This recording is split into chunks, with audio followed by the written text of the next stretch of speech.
Hi everyone! Welcome back to Faith with Bella.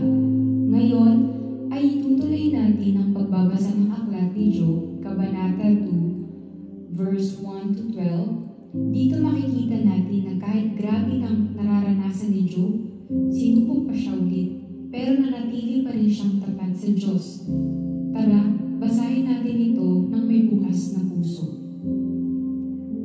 Talata 1 to 2. Muling nagtipon ng mga anak ng Diyos sa harapan ng Panginoon at naroon din si Satanas. Tinanong siya ng Panginoon, "Saan ka nang galing?" Sumagot si Satanas, "Sa pag-ikot sa mundo." Ang paliwanag, another test is coming.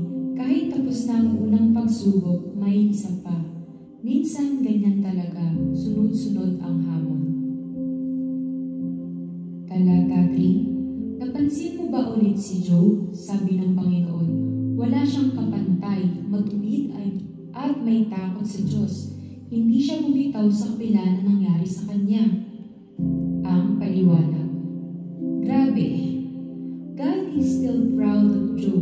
Alam niya ang bigat ng dinaanan ni Job, pero nakita niya rin hindi bumigay ang pananampalataya nito.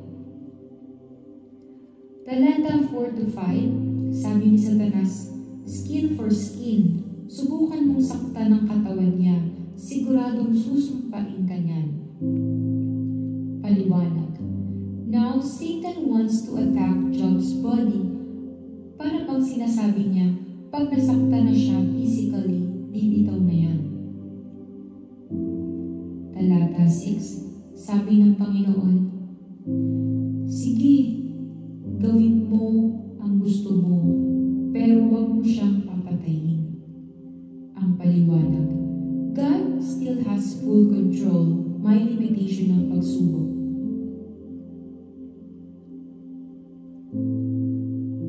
Talata 7 to 8. Tinamaan si Job ng malulubhang sugat mula ulo hanggang paa. Umupo siya sa abo at kinakawat ang sarili gamit ang basag na palayo. Imagine, lahat ng sakit, nawala na siya ng lahat. Ngayon, pati katawan niya ay nagdurusa. Pero Job didn't give up. Talata 9. Sabi ng asawa niya, "Sumunod ka pa rin ba sa Diyos? Isumpa mo na siya at mamatay ka na lang." Ang paliwanag, minsan, yung pinakamalapit pa sa atin ang hindi makakaintindi ng faith natin. But Job stayed strong. Talata 10. Sabi ni Job, "Nagsasalita ka na parang mangmang. Tatanggapin ba natin ang kabutihan mula sa Diyos, pero hindi ang kahirapan?" Ang paliwanag, this is deep.